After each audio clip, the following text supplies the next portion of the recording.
دل افروز صاحب پہ لاکھوں سلام، اور آب تطہیر سے جس میں پودے جمے اس ریاض نجابت پہ لاکھوں سلام، اور عرش سے جس پہ تسلیم نازل ہوئی اس سرائے سہولت پہ لاکھوں سلام، یعنی سیدہ ظاہرہ طیبہ طاہرہ جان احمد کی راحت پہ لاکھوں سلام، حسن مجتبیٰ سید الازکیاء راکب دوش عزت پہ لاکھوں سلام، اس شہید بلا شاہ گلگوں قبا بے کسے دشت غربت پہ لاکھوں سلام، اور کتنے بکھرے پڑے ہیں مدینے کے پھول کربلا تیری قسمت پہ لاکھوں سلام۔ عقیدت کے ساتھ جی لگا کر سارے حضرات جن کو جو درود شریف یاد ہے عقیدت و احترام کے ساتھ نبی اور آل نبی کی بارگاہ میں پیش کرنے کی سعادت و برکت حاصل کرنے اور با آواز بلند درود پاک پڑھیں۔ اللہم صلی علی سیدنا شفیعنا حبیبنا مولانا محمد بارک صلاۃ و سلام علیک یا رسول اللہ، صلاۃ و سلام علیک یا حبیب اللہ صلی اللہ تعالی علیہ وسلم۔ بیٹے اگر آپ لوگوں کا ہو گیا ہو تو تھوڑا سا موبائل بند کرو۔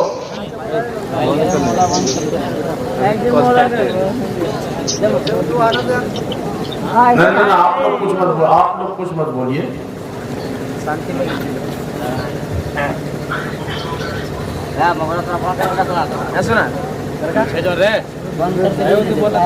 حضرات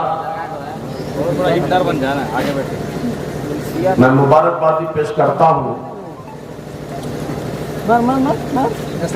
سملہ پور کے مسلمانوں کو، نوجوانوں کو، جنہوں نے اس موسم میں بھی اور موسم کے سختی کے باوجود بھی پروگرام کو الحمدللہ نہ صرف قائم رکھا بلکہ سارے چھوٹے بڑے مرد عورت کھلے آسمان کے نیچے جمع ہو کر کے اور اس پروگرام کو آپ نے بہت خوبصورت اور حسین بنا دیا ہے۔ اب آپ محفل یاد حسین میں تشریف لے آئے ہیں تو کچھ دیر توجہ کے ساتھ آپ میری گفتگو سماعت کر لیں تاکہ حسین اور آل حسین کی یاد بھی ہو جائے اور کچھ سبق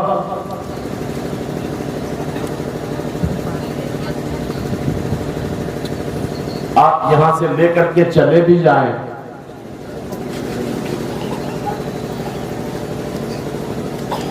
آج ضرورت ہے حسین کو یاد کرنے کی، آج ضرورت ہے حسین کو سمجھنے کی، آج ضرورت ہے کہ حسین کے نظریہ کو جانا جائے، آج دنیا کو ضرورت ہے حسین کے وچار دھارے کی، آج دنیا کو ضرورت ہے حسین کے فلسفہ کی۔ آج جبکہ حسین کا وچار دھارا، حسین کا فلسفہ، حسین کا پیغام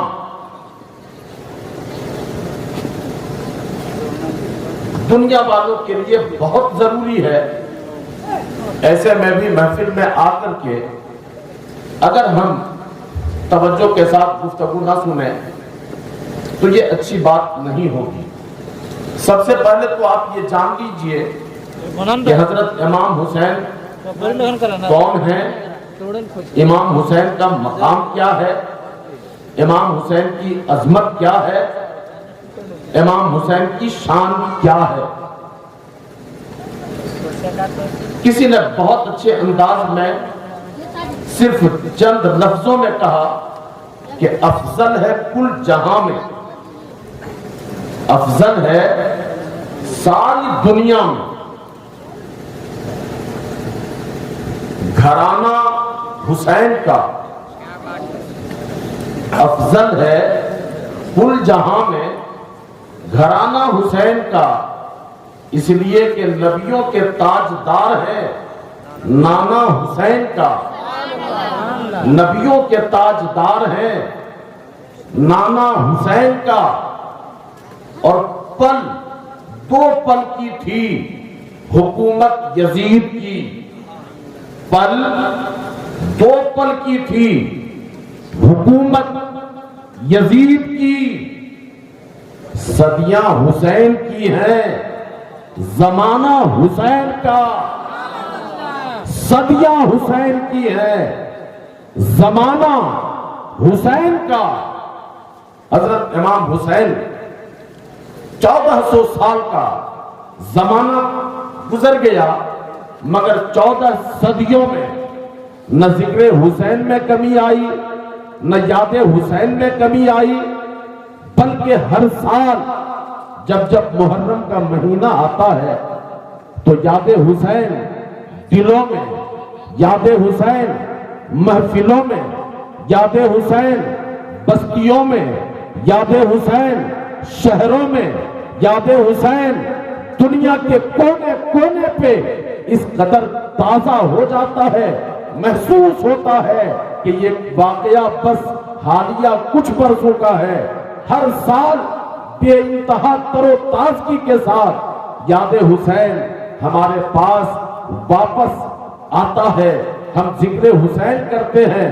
حضرت امام حسین کا جو یہ پورا واقعہ ہے، حضرت امام حسین کی پوری زندگی ہے، لوگ کہتے ہیں کہ یہ کربلا کی جنگ ہے، دراصل کربلا میں کوئی جنگ ہوئی ہی نہیں ہے، آپ اس کو جنگ کا نام نہیں دے سکتے ہیں، لڑائی کا نام نہیں دے سکتے ہیں، دو طاقتوں کے ٹکراؤ کا نام ہرگز نہیں دیا جا سکتا ہے، اس لیے کہ اگر آدمی لڑنے جاتا ہے تو 6 مہینے کا بچہ لے کر کے میدان میں کوئی لڑنے نہیں جاتا ہے، اپنے گھر کی بہو بیٹیوں کو لے کر کوئی میدان میں لڑنے نہیں جاتا ہے، اپنے گھر کے بیمار بیٹے کو اٹھا کر کوئی میدان میں لڑنے نہیں جاتا ہے، بلکہ یہ لڑائی نہیں، یہ جنگ نہیں، یہ کوئی جنگ باضابطہ طور پر جنگ نہیں، بلکہ یہ ایک حادثہ ہے، یہ ایک واقعہ ہے، ایک سانحہ آپ اسے کہہ سکتے ہیں۔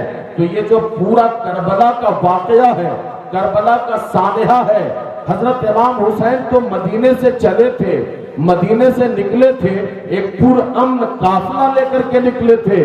حضرت امام حسین نے مدینہ چھوڑا، شہر نبی چھوڑا، ماں کا وہ مقدس اور بابرکت گھر چھوڑا، یہ سوچ کر کے کہ اگر میں مدینہ میں رہوں تو ممکن ہے یہاں پر یزید کے سپاہی ہمارے ساتھ سختی کریں، ممکن ہے کہ یزید کے سپاہیوں کے ساتھ ہمیں مقابلہ کرنا پڑے، اور حضرت امام حسین ہرگز یہ نہیں چاہتے تھے کہ لڑائی ہو، جھگڑا ہو، ٹکراؤ ہو، بلکہ حضرت امام چاہتے تھے کہ پوری دنیا میں شانتی قائم ہو، پوری دنیا میں امن رہے، پوری دنیا میں بھائی چارگی رہے۔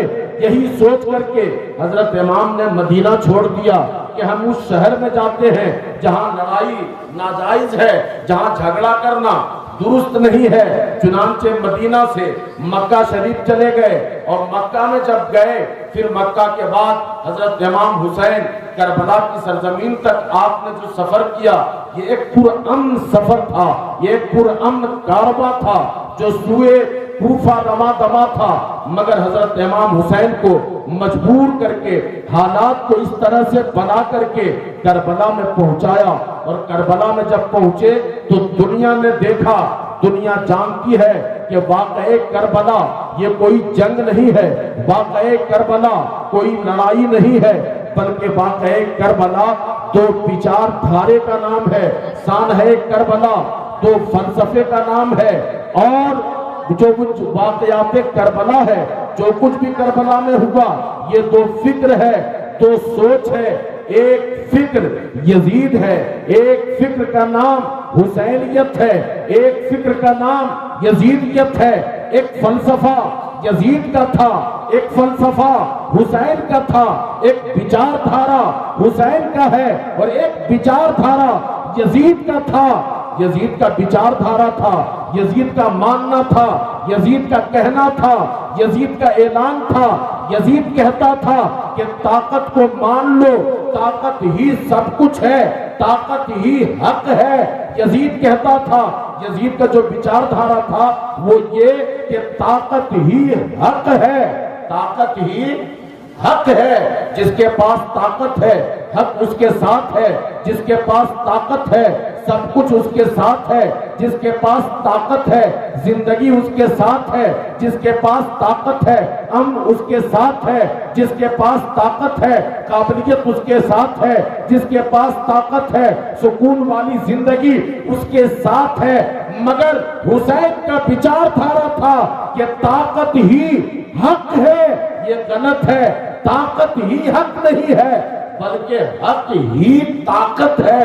حق کے ساتھ ہو جاؤ، طاقت کی پرواہ نہیں کرو بلکہ حق کے ساتھ رہو، حق کے ساتھ کھڑے رہو، حق کے دامن کو مضبوطی سے پکڑو۔ اگر حق کے راہ پر چل کر کوئی طاقت تمہیں نقصان بھی پہنچا دے، حق کے پہ قائم رہ کر کوئی طاقت اگر تمہیں کچل بھی دے تو مرنے کے بعد بھی، کچلنے کے بعد بھی زندگی تمہارے ساتھ ہوگی، کامیابی تمہارے ساتھ ہوگی۔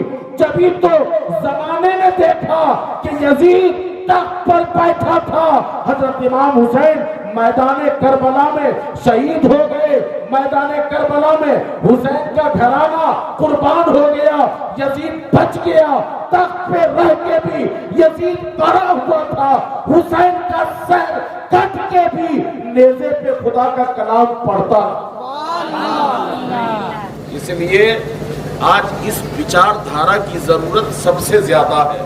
آج جب بھی لوگ طاقت کے پجاری ہیں، لوگ طاقت ہی کو سب کچھ سمجھتے ہیں، ایسے میں اس وچار دھارا کی ضرورت ہے کہ طاقت ہی حق ہے۔ یہ غلط ہے، طاقت ہی حق نہیں ہے بلکہ حق ہی طاقت ہے۔ جس کے پاس حق ہے اس کے ساتھ طاقت ہے، جس کے پاس حق ہے کامیابی اس کے ساتھ ہے، جس کے پاس حق ہے دنیا جہان کی سرفرازی اس کے ساتھ ہے۔ زمانے نے دیکھا کہ حضرت امام حسین رضی اللہ تعالیٰ عنہ، آپ نے بار بار سنا جو کچھ کربلا میں جا کر کے ہوا، حضرت امام حسین کا پورا گھرانہ، پورا کنبہ، پورا قبیلہ حضرت امام حسین کا میدان کربلا میں شہید کر دیا گیا۔ سر امام حسین رضی اللہ تعالیٰ عنہ نیزے پہ رکھا گیا۔ محرم کی 10 تاریخ سن 61 ہجری کو حضرت امام حسین رضی اللہ تعالیٰ عنہ میدان کربلا میں شہید ہوئے، اور یہ کربلا کی آخری شہادت تھی۔ حضرت امام حسین سے پہلے 71 لوگ شہید ہوئے تھے۔ کتنے لوگ شہید ہوئے تھے؟ بڑا بولو گے، کتنے لوگ شہید ہوئے تھے؟ 71 لوگ شہید ہوئے تھے۔ جب آپ کے تمام آبان و انصار ماننے والے شہید ہو گئے، حضرت امام حسین بچے، اور ایک امام حسین کے مجھلے بیٹے، امام حسین کے 3 بیٹے تھے۔ کتنے بیٹے تھے؟ اچھا، تینوں بیٹوں کا نام علی تھا۔ امام حسین کے تینوں بیٹوں کا نام کیا تھا؟ تو بولو کیا نام تھا؟ علی۔ بڑے بیٹے کا نام علی اکبر، مجھلے بیٹے کا نام علی اوسط، اور چھوٹے بیٹے کا نام علی اصغر۔ امام حسین کے بڑے بیٹے علی اکبر، جن کی عمر 22 سال تھی، میدان کربلا میں شہید ہو گئے۔ امام حسین کے چھوٹے بیٹے، جن کی عمر 6 مہینے کی تھی، ہرملا کے تیر سے امام حسین کے یہ 6 مہینے کا بچہ بھی میدان کربلا میں شہید ہو گئے۔ امام حسین کے مجھلے بیٹے، جن کا نام علی اوسط تھا، بعد میں دنیا جن کو امام زین العابدین کے نام سے جانتی ہے، بڑا بول دو سبحان اللہ۔ کس نام سے جانتی ہے؟ زین العابدین، اصل نام ان کا زین العابدین نہیں تھا، ان کی اپادھی تھی، ان کا لقب تھا۔ زمانہ توصیفاً تکریماً سارے دنیا کے علماء، محدثین، مفکرین نے امام زین العابدین کو، امام علی اوسط کو زین العابدین، زین العابدین کا مطلب ہوتا ہے عبادت کرنے والوں کی زینت، بولو سبحان اللہ۔ اچھا، امام حسین، امام زین العابدین کی یہی کیا کم قربانی تھی کہ 3 دن کے بھوکے پیاسے رہ کر میدان کربلا میں شہید ہو گئے، پورا گھرانہ، پورا کنبہ خدا کی راہ میں شہید کر دیے، سب شہید ہو گئے۔ یہ معمولی قربانی تو نہیں تھی۔ اس کے باوجود امام زین العابدین جب کربلا سے بچ کے آئے، کربلا کے دن امام زین العابدین بیمار تھے، بہت سخت بخار تھا۔ یہ رب کی مشیت تھی، چونکہ آل نبی اور اولاد پیغمبر کا سلسلہ ان سے چلنا تھا، اس لیے کربلا کے دن بیمار تھے۔ آپ زندہ بچے، اور جب بچ کر کے آپ مکہ شریف آئے، مدینہ آئے، پھر آپ کی زندگی کی جو حالت ہوئی، زمانے نے دیکھا اتنا بڑا کوئی عابد، اتنا بڑا کوئی ساجد زمانے نے اور نہیں دیکھا۔ امام زین العابدین جب کربلا سے بچ کے آئے تو رات بھر خدا کی یاد میں، خدا کے ذکر میں، عبادت میں، تلاوت میں پوری رات گزار دیتے تھے۔ سبحان اللہ۔ امام زین العابدین، امام زین العابدین کے مرید اور امام زین العابدین کے خلیفہ امام حسن بصری، حضرت امام حسن بصری کہتے ہیں کہ ایک مرتبہ میں مکہ شریف عمرہ کرنے گیا، اور جب عمرہ کر چکا، رات تہجد کی نماز پڑھنے میں مسجد حرام پہنچا، رات میں عبادت کی نماز پڑھی، اور نماز پڑھ کر کے جب میں واپس آیا اپنے کمرے میں تو میں نے دیکھا کہ کسی کے رونے، گڑ گڑانے، سسکنے اور بہت درد کے ساتھ کسی کے رونے کی آواز آ رہی ہے۔ امام زین العابدین، سبحان اللہ، امام حسن بصری کہتے ہیں میں نے جب رات کے آخری پہر کسی کے انتہائی کرب سے رونے گڑ گڑانے کی آواز سنی، میں بے چین ہو گیا، رات کے اس حصے میں آخر کون اس درد کے ساتھ رو رہا ہے۔ حضرت امام حسن بصری کہتے ہیں میں کمرے سے اٹھا، اور جب خدا کے گھر کے قریب، خانے کعبہ کے قریب پہنچا، کعبہ کے دروازے کے سامنے میں نے دیکھا کہ ایک شخص ہے جو منہ کے بل کعبہ کے دروازے کے سامنے کچی اور کنکریلی زمین پر پیشانی رگڑ رہا ہے اور رو کے عرض کر رہا، مالک ہمارے گناہ کو معاف فرما دے، پروردگار ہماری خطاؤں کو درگزر کر دے، اے زمین و آسمان پیدا کرنے والے مالک، اگر ہمارے گناہ معافی کے قابل نہیں ہے تو کل قیامت والے دن تو ہمیں اندھا بنا کے اٹھانا، تاکہ تیرے نیک بندوں کے سامنے مجھے شرمندگی نہ اٹھانی پڑے۔ امام حسن بصری کہتے ہیں کہ نوجوان اس درد کے ساتھ، اس کرب کے ساتھ رو رہا تھا، معافی مانگ رہا تھا، مجھ سے برداشت نہ ہو سکا، میں نے اسے بازوؤں سے پکڑا، اٹھا کے بٹھایا، میں نے کہا کیوں اس قدر درد سے رو رہے ہو؟ اللہ بڑا غفور الرحیم ہے، اللہ بڑا بخشنے والا ہے، پروردگار بڑا مہربان ہے۔ نبی ارشاد فرماتے ہیں کہ اگر کسی بندے کا گناہ سمندر کے جھاگ کے برابر ہو اور بندہ ایک مرتبہ دل سے اپنے رب کی بارگاہ میں معافی مانگ لے، توبہ کر لے، تو اللہ ایک ہی توبہ سے زندگی بھر کے سارے گناہ مٹا دیتا ہے۔ کیوں اس قدر رو رہے ہو؟ میں تیرے لیے دعا کرتا ہوں، تو آمین کہہ دینا۔ امام حسن بصری کہتے ہیں میں نے بٹھایا، اور جب میں نے سامنے سے چہرہ دیکھا تو میرے پاؤں کے نیچے سے زمین گھسک گئی۔ یا اللہ، یہ تو کوئی اور نہیں ہے، یہ تو امام حسین کے بیٹے امام زین العابدین ہیں۔ سبحان اللہ۔ حضرت امام حسن بصری کہتے ہیں میں فوراً قدموں پہ گر گیا، میں نے کہا حضور یہ دل کہاں سے لاتے ہو؟ پورا گھرانہ بھی خدا کے راہ پر قربان کر لیتے ہو، اس کے باوجود اپنے رب سے معافیاں ہی مانگتے رہتے ہو، اپنے رب کا ذکر ہی کرتے رہتے ہو، اپنے رب کے حضور گڑ گڑاتے ہی رہتے ہو۔ آج مجھے بتاؤ، آج جب ہماری مسجد ویران ہو جا رہی ہے، جمعہ کے علاوہ اور دنوں میں مسجد کتنے لوگ جاتے ہیں؟ سملا پور والے کتنے لوگ جاتے ہیں؟ 5-7، اس سے زیادہ تو نہیں، بولو اس سے زیادہ نہیں جاتے نا، صرف جمعہ والے دن جاتے ہیں، ہفتہ میں ایک دن، مطلب کیا ہوا؟ ایک سال میں 365 دن میں کتنے دن ہوتا ہے؟ کتنا ہفتہ ہوتا ہے؟ 52۔ اچھا کبھی اگر 54 بھی ہو جائے تو کوئی حرج نہیں، چلو میں مانتا ہوں 54 ہی دن ہو گیا، اور پورا گاؤں کا جھگڑا 365 دن میں، گوتیا بیات کا جھگڑا مسجد میں، میاں بیوی کا جھگڑا مسجد میں، اور جاتے کتنے ہیں؟ یہ گھر خدا کا ہے، یہ گھر اللہ کا ہے، یہ فتنہ کے لیے نہیں ہے، یہ فساد کے لیے نہیں ہے۔ یہاں تو گنہگار جاتے ہیں اپنی پیشانی جھکا کر اپنے رب سے معافی مانگنے کے لیے، اپنے سجدوں سے اس گھر کو آباد کرنے کے لیے۔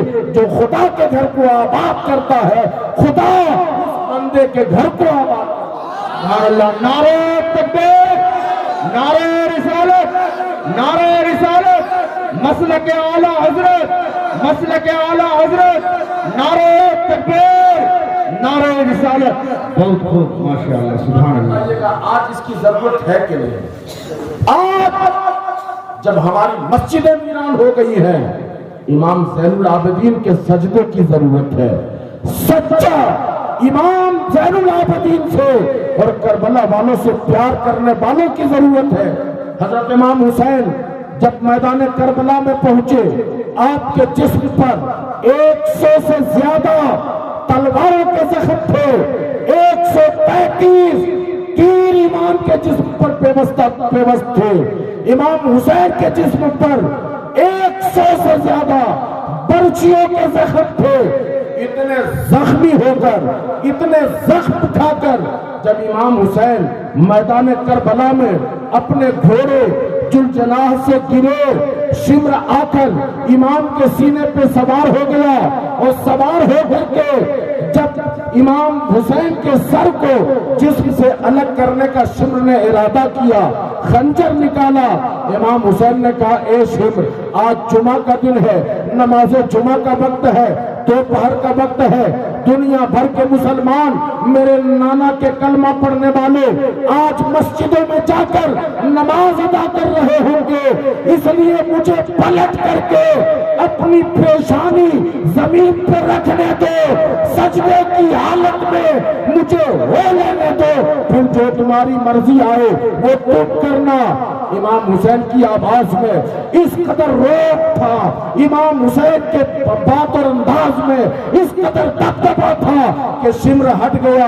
امام حسین اپنی پیشانی کو زمین پہ رکھتے ہیں، اور زمین پہ رکھ کر امام حسین نے اس وقت تسبیح پڑھی تھی، اللہم رزن پہ قضائے کا و تسلیماً علی بنائے کا، اے میرے پروردگار میں نے تمام مصیبتوں پہ صبر کیا، میں نے تمام آزمائشوں پہ اپنی زندگی کو ثابت رکھا، مولا کربلا میں بھوکے پیاسے اپنے گھر کے ایک بچے کو قربان کر دیا، پروردگار اتنی بات بتا کہ میں تیری تقدیر پہ راضی رہا، میں نے ہر مصیبت پہ صبر کیا، مولا تو حسین سے راضی ہے کہ نہیں، تو حسین سے خوش ہوا کہ نہیں۔ میدان کربلا میں آواز آئی، علامہ اقبال کہتے ہیں مشیت نے پکارا، حسین سجدے تو سب نے کیے ہیں مگر تیرا الگ انداز ہے، تو نے وہ سجدہ کیا جس پر خدا کو ناز ہے،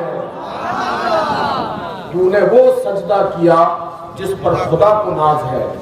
یاد رکھنا سملا پور کے مسلمانوں، ساتھ میں ایک دن امام حسین کے نام کی مجلس سجا کر، یاد حسین منا کر، اگر آپ سوچتے ہو کہ ہم کو کامیابی مل جائے گی اور مولانا لوگ آ کر کے سملا پور والوں کو غلامان حسین کی سند اور سرٹیفکیٹ دے کے چلے جائیں گے. کم سے کم مجھ جیسا مولوی تو نہیں کہہ سکتا ہے نا کہ ایک دن آ جاؤ جنت چلے جاؤ گے. جب تک حسین کے اس پیغام کو تم سمجھ نہیں لو گے. امام حسین شہید ہوئے تھے. شہادت بہت بڑی عبادت, بہت بڑا درجہ. امام سملا پور کے یہ مسلمان کے نوجوان جاننا چاہتے ہیں شہادت بہت بڑی چیز تھی, اس کے باوجود آپ نے سجدہ ہی کیوں پسند کیا؟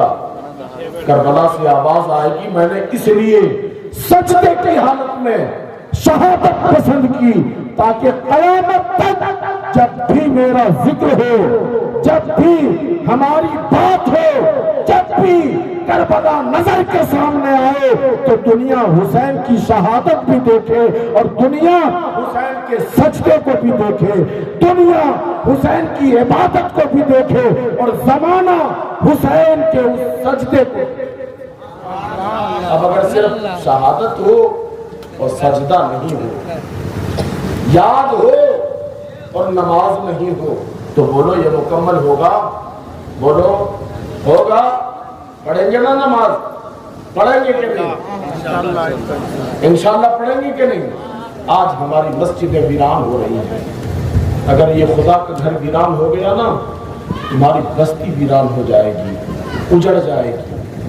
اور اگر تو نے خدا کے گھر کو آباد کر دیا اپنے سجدوں سے, اپنی عبادت سے, تو یاد رکھنا جو حق پہ ثابت رہتا ہے اللہ ساری کامیابی اسی کو عطا کرتا ہے. امام حسین کا سر کاٹ لیا گیا, نیزے پہ رکھ کے بلند کیا گیا. بلند کر کے شمر یہ بتانا چاہتا تھا کہ حسین ہار گئے. حسین میدان کربلا میں ہار گئے, مگر امام حسین کے سر کو بلند کر کے وہ یہ کہنا بھول گیا تھا لوگوں یہ نبی کے گھر والے ہیں, یہ فاطمہ کے دلارے ہیں, یہ مصطفیٰ کے شہزادے ہیں. سر کٹ گیا ہے مگر اب بھی حسین کا سر سب سے زیادہ بلند نظر آ رہا. نعرے تکبیر, نعرے رسالت, نعرے رسالت, مسلک اعلی حضرت, مسلک اعلی حضرت, یا حسین, یا حسین, یا حسین, نعرے تکبیر, نعرے رسالت.